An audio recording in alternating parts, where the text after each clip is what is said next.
Hi there, this is Ollie Farshi for Pocket Gamer. I'm going to give you a quick overview of the Korg DS10 synthesizer. Now, for a Nintendo DS release, the DS10 is actually incredibly complex, so rather than go into the details, I'll give you an idea of what to expect and how you'll be creating basic tracks. The DS10 has got loads of save slots for saved tracks, so we're going to load a blank save file and it will drop us right into the keyboard view for Synth 1.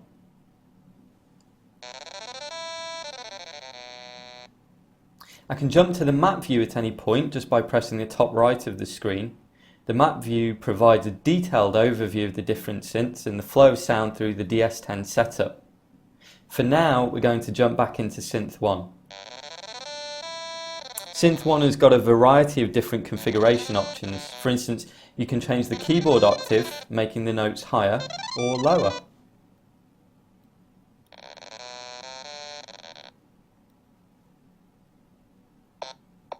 Pressing the X button sets the entire DS into play mode.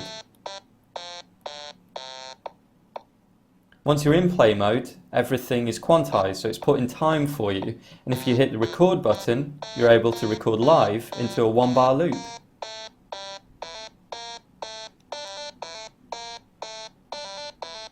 Now I've got a loop going, I can move over to the sequencer view to fine-tune it. We can see the individual notes that have been recorded and even scroll up and down to view higher and lower octaves too. Pressing X will set the loop going again, and now I'm going to tweak the individual notes.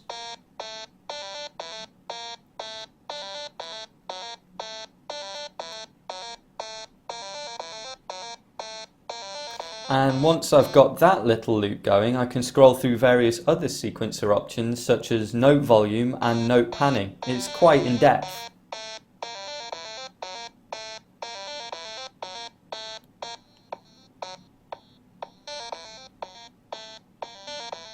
That's note volume there, and once I've gone through the loop and got something interesting going, I can drop out of the sequencer view and start configuring the synth in a little more depth.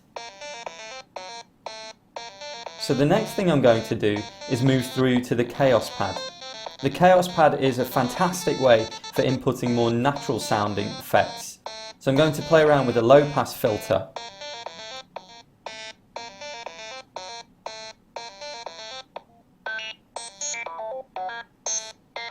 And I've recorded a lovely squelchy effect onto the synth.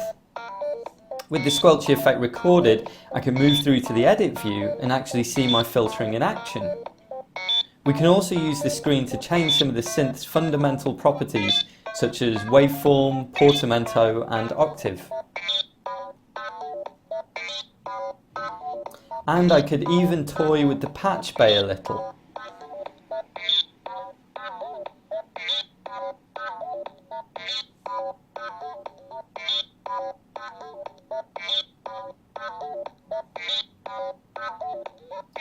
Now once we're happy with our bass line, it's time to add a lead synth using synth number 2.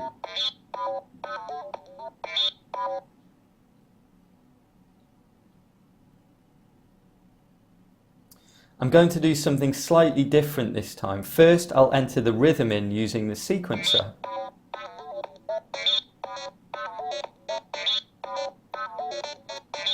And then, instead of editing the synth by hand, I'll first drop into the keyboard view and load up a preset synth.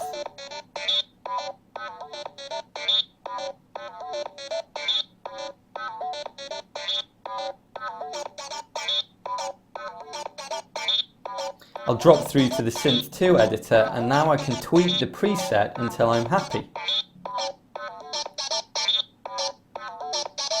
Now we've looked at the synths, let's take a quick look at the drums.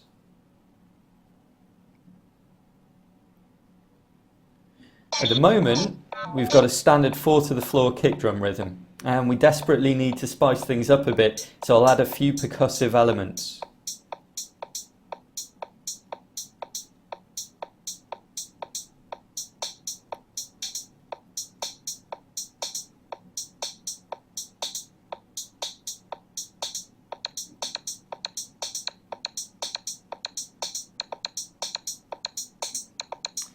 And if we jump into the mixer view, I can then go and control the levels for each of the different track elements. Listening to the beat a little closer now, it sounds like our drums are still not interesting enough.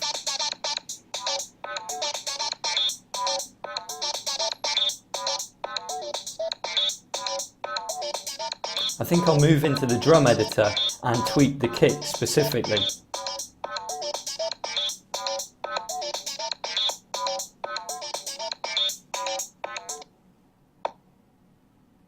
Inside the drum editor, the kick is looped so I can edit it and listen to it specifically. I treat it like any other synth.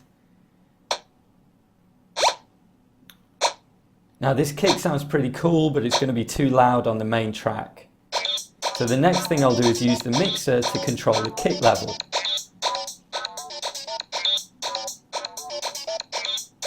And then I'll up the BPM a little, moving it from 120 to say 130.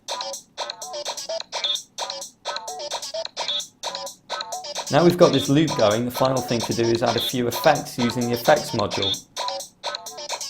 I'm going to apply a delay effect just to synth 1, which is our bass line.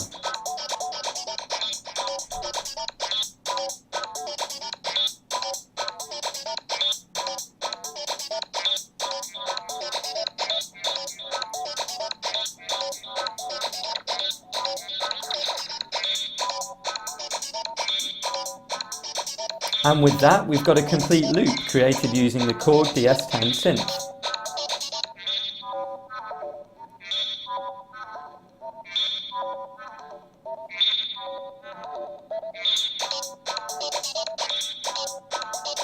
The final thing to do is save the patch in one of the many save slots provided, and we're all done.